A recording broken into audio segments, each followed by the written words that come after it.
4-р цахилгаан станц дээр одоо хэд инженер нэрүүгээр их үүсгэж шалгаж байгаа. Авилгал авсан тогтсон.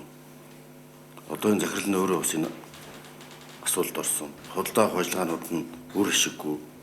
Хэд өндөр үнээр юм шахдаг. Энэ өөрөө эрчим хүчний салбарыг юм үр ашиггүй болгоод.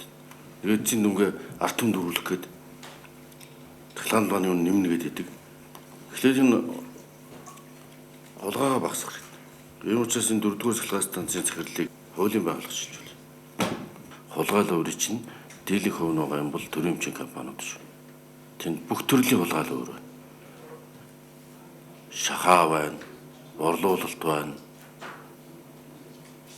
гэрээнүүд байна.